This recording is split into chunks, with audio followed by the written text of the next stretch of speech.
All right, Gary and I are working on the truck again today. We've got a little bit more progress made. We put the seat in here. Let me flip it. We kind of remounted the seat in here, and we put the brackets in, and we flipped the brackets around backwards so that we can actually get in there, because it was actually trying to hit the side, the rocker bars. And so that bracket's in there. We're going to put some support underneath there, but it's kind of holding it temporarily. And we put the steering wheel back in so we can kind of try to place the pedals. So we got this kind of cool pedal assembly that we're going to work out. So it's actually adjustable, but we got to figure out how we're going to do a mount. And that's about the right height. And then my heel can sit right here. It fits in here. Then maybe this rail is going to go forward, but it's got adjustability on this. So the screws, if you can see the slots on the side, you can undo the bolts up there and actually move this back and forth. So if you mount those rails to something, we may even put tabs on the end, and then we can actually slide that whole pedal assembly forward or backwards by quite a bit. So we're making it where basically the seat is fixed, and then the pedal assembly adjusts. And if you want to do a different steering column, like a longer or shorter shaft, you can do that.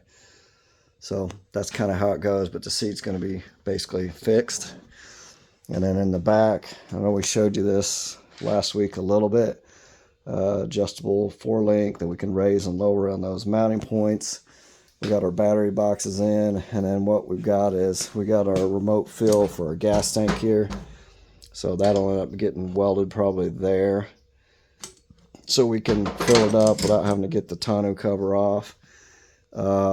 Surge tank, this may go right here, maybe the fill in front of it, so we got to figure out how to work on how to mount that.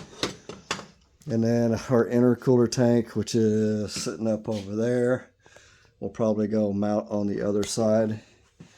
So we got it cleaned up kind of underneath the truck a little bit too, so it's coming along. It's making progress. It's looking good.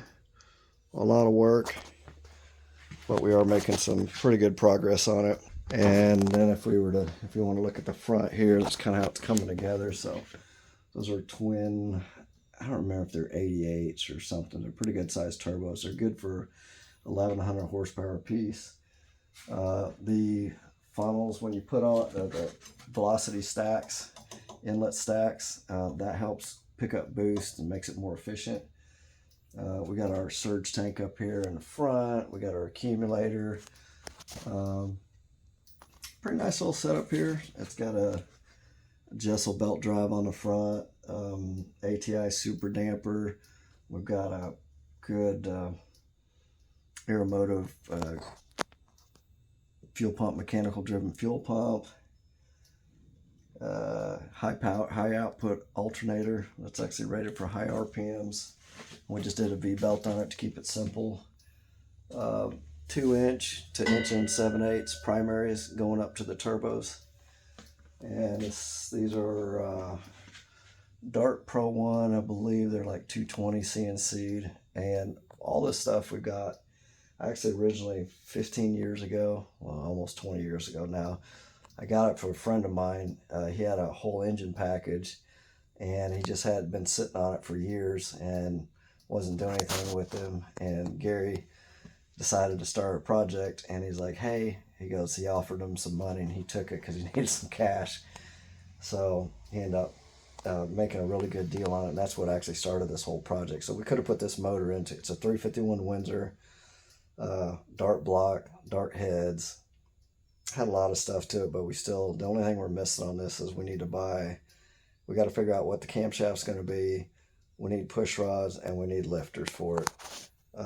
Outside of that, we've got almost everything we need. Axles for the rear and the drive shaft. Outside of that, we've got quite a bit of the stuff that we need to do this. So it's just taking a long time because it's a lot of custom fab work.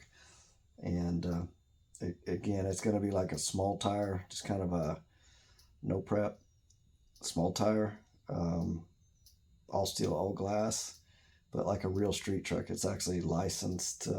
Well, it's got a VIN number and everything, so it's actually a real steel basic body there. So it's not just a steel roof and quarters like a lot of these guys. I mean, we're going to have steel fenders, steel front fenders, rear fenders, steel tailgate. And this is actually what's crazy is this front end. This is a bumper cover that you put over regular S10 bumper. And so it's actually pretty cool. So we just use that. We're not actually using the bumper underneath it. So it's a pretty cool little project. So anyways, let me know what y'all think of this, and holler at us, and let us know if you have any suggestions, questions about what we're doing, or something that we missed, and maybe we should do it differently. So give me a holler, hit a like, subscribe, follow us, and look forward to giving you another update next week. Thanks for watching.